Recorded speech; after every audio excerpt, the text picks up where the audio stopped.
Lorsque tout ce que vous aviez bâti s'effondre par la faute de quelqu'un, l'a pardonné, c'est plus la même chose. Là, tout d'un coup, on réalise que pardonner devient un vrai combat, une vraie lutte. Et on se rend compte que le litige, c'est est-ce que je vais pardonner ou ne pas pardonner? Et nous allons avoir différentes réactions. Et je dirais humainement, nous pourrions avoir différentes raisons justifiées d'un point de vue humain pour ne pas pardonner. Le pardon active la puissance de sa résurrection. Et il est bien vrai que à des circonstances ou certaines circonstances, pardonner devient un peu très difficile. Mais le Seigneur nous appelle toujours à pardonner. Dans cette vidéo, comment pardonner, comment arriver à pardonner efficacement, recevons plus de lumière avec le pasteur. Bon visionnage. Et les 4 grands points que nous allons aborder. Premièrement, qu'est-ce que le pardon? Deuxièmement, le chemin du pardon, parce qu'il y a un chemin jusqu'au pardon. Troisièmement, pourquoi pardonner? C'est une question qui est importante. Et puis, quatrièmement, c'est le prix du pardon, parce que pardonner coûte toujours un prix. Ceci dit, ce matin, je voudrais en introduction tout d'abord citer ce que Jésus nous invite à faire dans le Notre Père, Matthieu 6, versets 14 et 15. Si vous pardonnez aux hommes leurs offenses, votre Père céleste vous pardonnera aussi. Mais si vous ne pardonnez pas aux hommes, votre Père ne vous pardonnera pas non plus vos offenses. Chers amis, en tant que chrétiens, nous connaissons le privilège d'avoir été pardonnés au travers de l'œuvre que Christ a accomplie pour nous à la croix. Nous avons donc le privilège du pardon, et j'allais dire, en parallèle, nous avons également l'invitation au pardon. Nous sommes au bénéfice du pardon et nous sommes également dans l'obligation du pardon. J'aimerais ce matin nous rappeler que dans la prière que le Seigneur nous enseigne, dans le Notre Père, la seule requête qui vise directement notre relation aux autres est liée au pardon. La seule requête que vous faites quand vous priez le Notre Père, qui est liée directement à votre voisin, à votre voisine, à votre épouse, à vos enfants, à vos collègues de travail, à vos voisins, etc., c'est le pardon. Pardonne-nous nos offenses, comme nous aussi, nous pardonnons à ceux qui nous ont offensés. C'est la seule fois dans la prière où finalement, vous allez élever votre voix en relation avec votre prochain, avec votre frère et votre sœur. L'Église est un lieu où on parle fréquemment du pardon, et le thème pardonner ou le mot pardonner est dans le vocabulaire un peu commun de tous les croyants. Ceci dit, le fait est que lorsque vous regardez un peu plus loin et un peu plus profondément, les choses ne sont pas aussi simples que cela. Nous avons un mot sur les lèvres, mais nous n'avons pas toujours le vécu qui l'accompagne. Nous avons un mot que nous prononçons assez facilement, parfois presque trop légèrement, sans mesurer l'impact ni le prix qu'il va nous coûter, parce qu'il coûte un prix. Et c'est pourquoi dans l'Église, tout en ayant un lieu où on parle beaucoup de pardon, un lieu où on prêche sur le pardon, un lieu où on parle de pardon quasiment chaque dimanche, sous une forme ou sous une autre, puisque lorsque nous célébrons la Sainte Seine, nous nous remémorons ce que le Christ a fait pour nous, et ce qu'il a fait, il l'a fait pour que nous soyons pardonnés. Malgré le fait que bientôt arrive, et nous sommes à quelques encablures des fêtes de Pâques, un moment clé dans la vie de l'Église, et puis une fête quand même centrale, puisqu'il est question de la mort et de la résurrection du Christ, malgré tout cela, dans l'Église, vous vous rendez compte qu'il y a encore beaucoup d'amertume, beaucoup d'hommes, de femmes blessés, beaucoup de rancœur. Il y a parfois beaucoup de médisance liée encore à des problèmes non réglés. C'est preuve que l'on peut être dans un lieu où on parle de pardon, c'est preuve que l'on peut avoir le mot pardon à la bouche, c'est preuve que l'on peut penser savoir ce qu'est le pardon, tout en ne vivant pas le pardon. Vous savez, les canards sont toujours dans l'eau sans jamais être mouillés. Et vous avez des croyants qui sont comme les canards. Ne regarde pas ton voisin, il n'a pas de bec, tu ne le verras pas.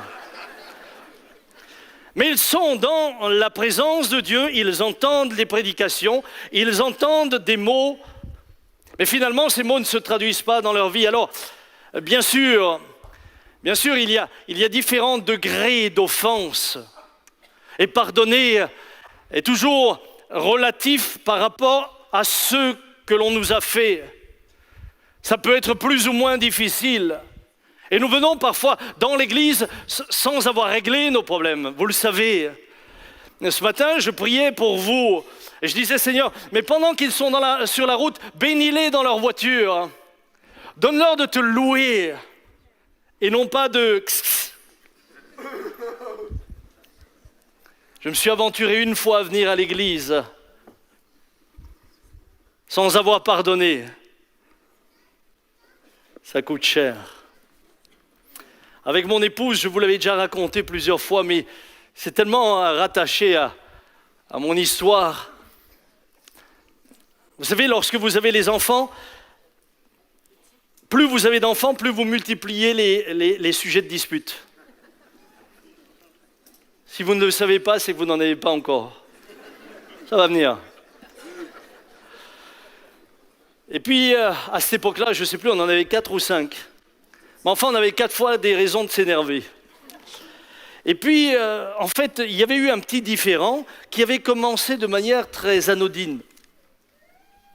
Nous parlions normalement. Mais quand on n'est pas d'accord, le volume augmente. Tiens, on dirait que vous êtes comme moi. Donc le volume a augmenté jusqu'au stade où Johnny Hallyday en plein concert ne faisait pas mieux que nous, nos voisins auraient pu participer à nos échanges. Et je dois dire que, nous n'avons pas réglé le problème, mais nous étions très fâchés tous les deux. Nous sommes allés nous coucher. La Bible dit que le soleil ne se couche pas sur votre colère. C'est pour ça que je dors avec la lumière allumée.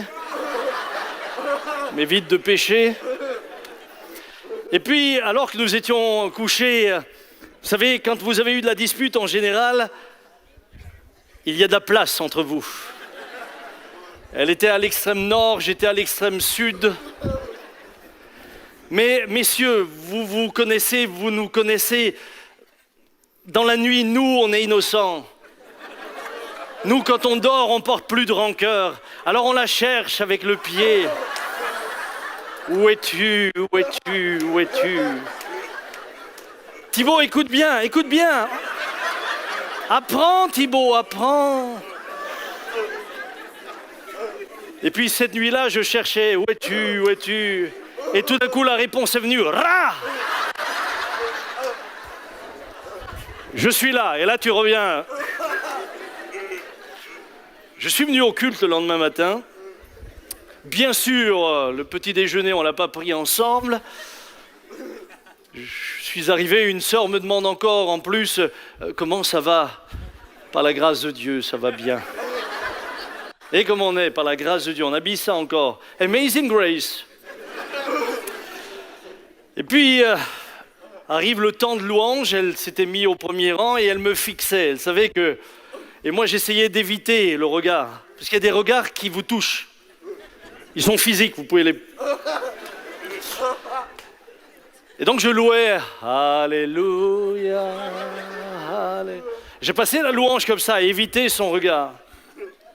Puis un frère arrive ici, au micro, pour donner une parole prophétique en allemand. Et il fallait le traduire.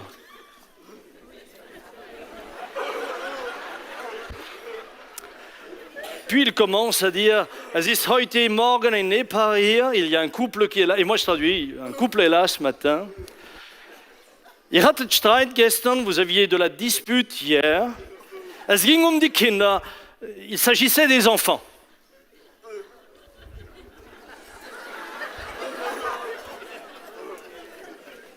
Sie sind ins Bett gegangen und habt euch nicht vergeben. Vous vous êtes couchés sans vous demander pardon.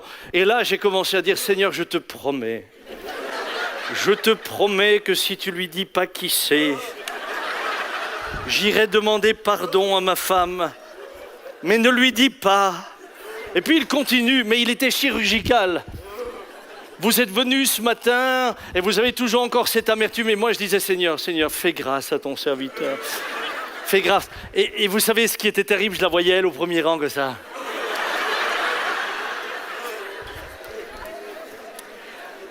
Sincèrement, il a tout dit. Il a tout décrit, sauf pas le prénom. À la fin du culte, je suis allé vers elle. Je lui dis, Dominique, je viens te demander pardon. Elle dit, je savais que tu viendrais. Et là, tu as juste envie de dire, yallah.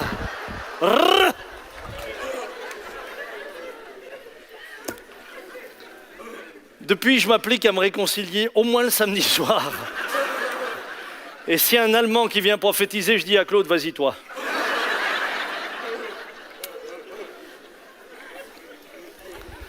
On peut, c'est fou, on peut se mettre en colère pour tant de choses, on peut se fâcher pour tant de choses, parfois ridicules. Hier après-midi, je dois me confesser. Hier après-midi, j'ai un de mes fils, pour ne pas le citer, Josué. Mon épouse travaillant à midi, j'étais seul et elle m'avait préparé 2 petites côtes de veau. Alors comme c'est cher les côtes de veau, j'en ai gardé une à midi et j'ai mis l'autre de côté pour le soir. Et on se réjouit. On l'a préparé, on est content. Et Josué est arrivé.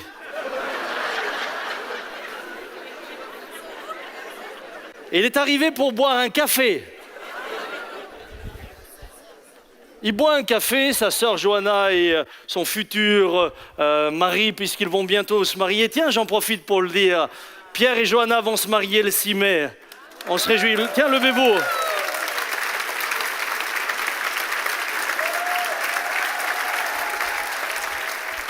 D'ailleurs, vous êtes tous invités. Non, c'est pas une blague, on se réjouit de vous avoir tous avec nous. Et Josué était en train de boire son café, de manger quelque chose, et Johanna lui dit « Ah, t'as un petit pain, tu m'en donnes aussi un ?» Il dit « Non, c'est pas un petit pain, c'est de la viande. » Et là, chez moi, de la viande. Quelle viande! Le type, il buvait un café noir avec une côtelette à la main. Pardonnez-moi, mais je lui ai dit comme ça, mais tu m'as bouffé ma côtelette. Mais j'étais fâché, hein.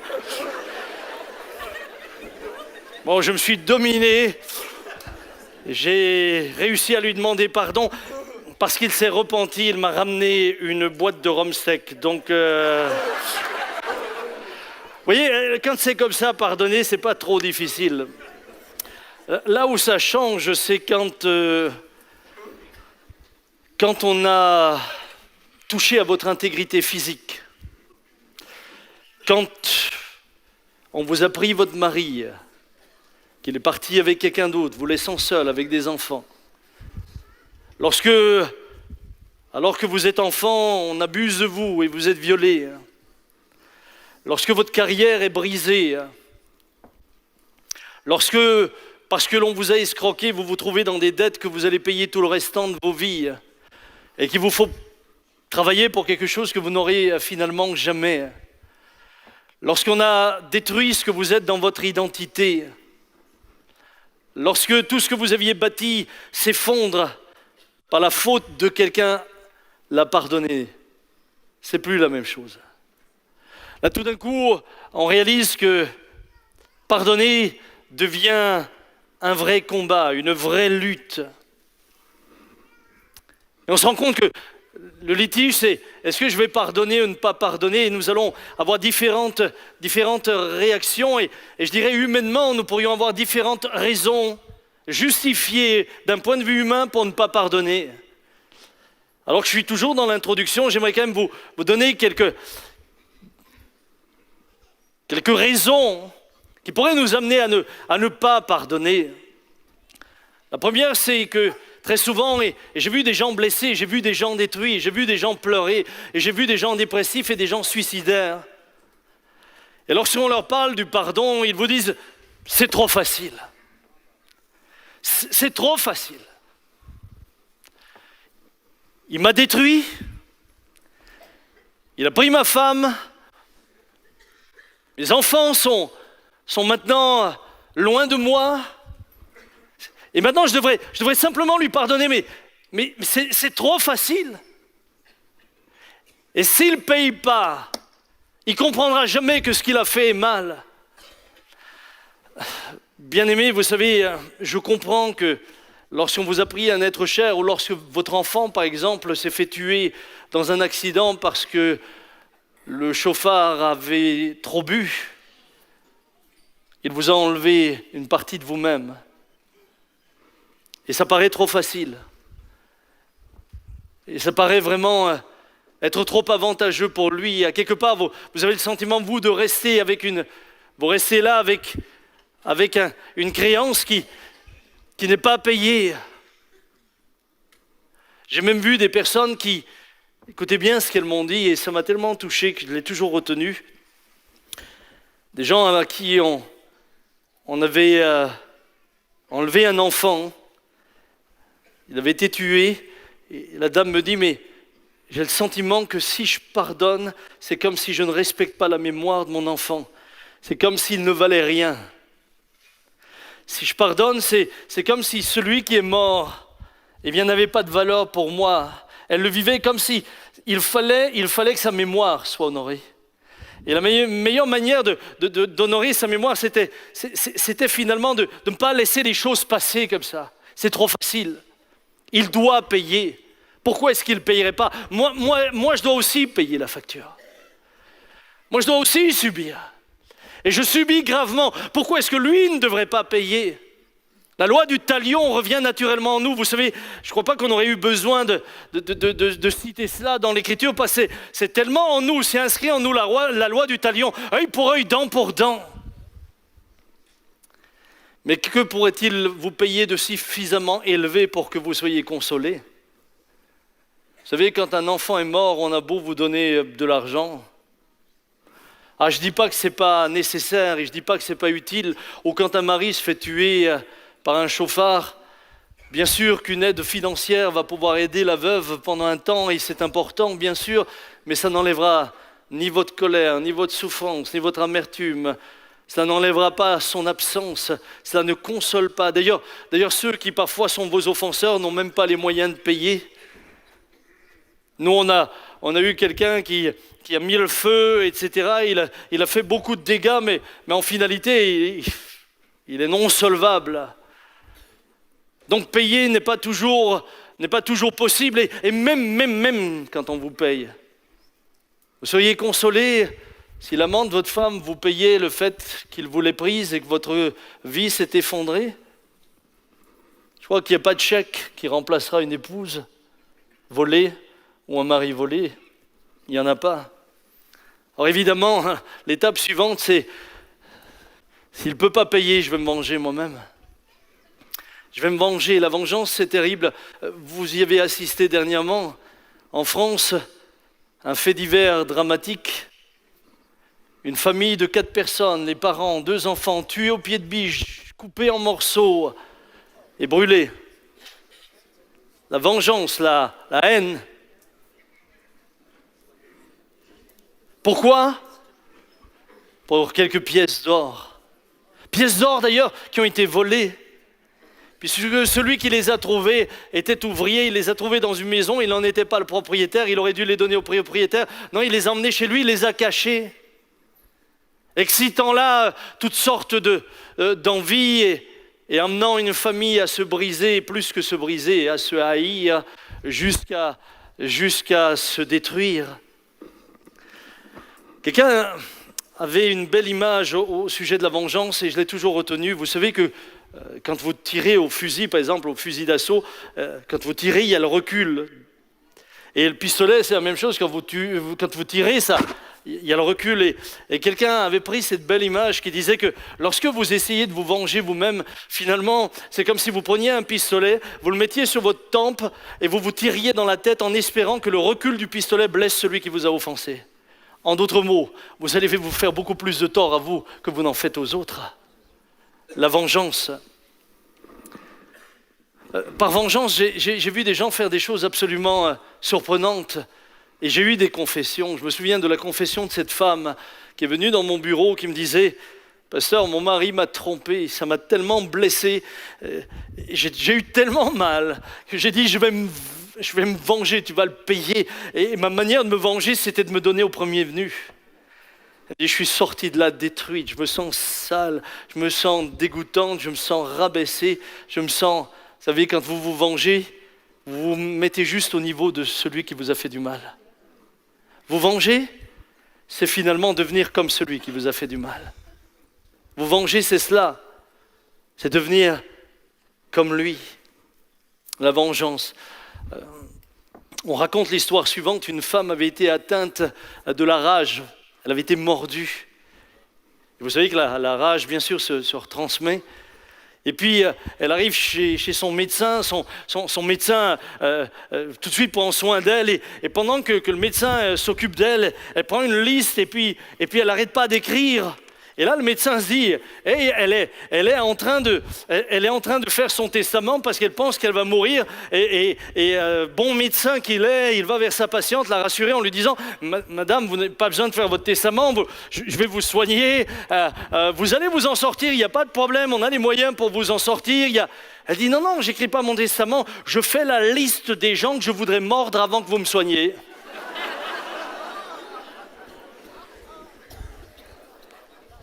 Ça, c'est la vengeance. Ça, c'est la vengeance. Alors, on rit quand on entend cette histoire, mais vous savez que pour se venger, certains ont volontairement atteint du sida, couché avec d'autres pour le redonner. Il y a l'histoire dramatique de cet homme, c'était un professeur qui, séduit par une jeune femme, eh bien, couche avec elle, et le matin, quand il se lève, il y a un grand cœur en lui disant « Bye bye, t'as le sida maintenant ».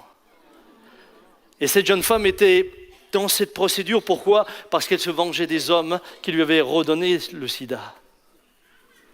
La vengeance, ne pensez pas que c'est passé, c'est toujours encore d'actualité. Mais en soi, elle n'est pas une solution puisque la vengeance appelle la vengeance. Et en agissant ainsi, eh bien, on n'en finira jamais, si ce n'est en se détruisant les uns les autres. Alors me direz-vous, si je ne peux pas me venger, je vais au moins pouvoir haïr ce sale individu.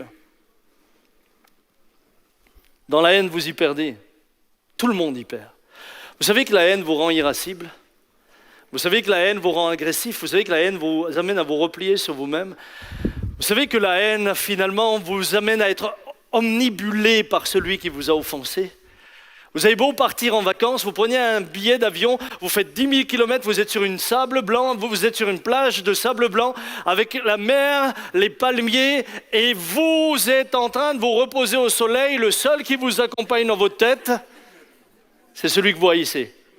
Vous lui avez offert un voyage à l'œil. Il voyage avec vous. Il vous détruit. La haine rend dépressive.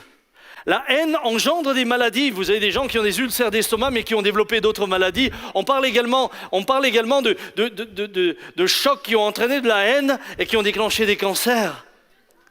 La haine n'a pas que des répercussions psychologiques, mais également physiologiques.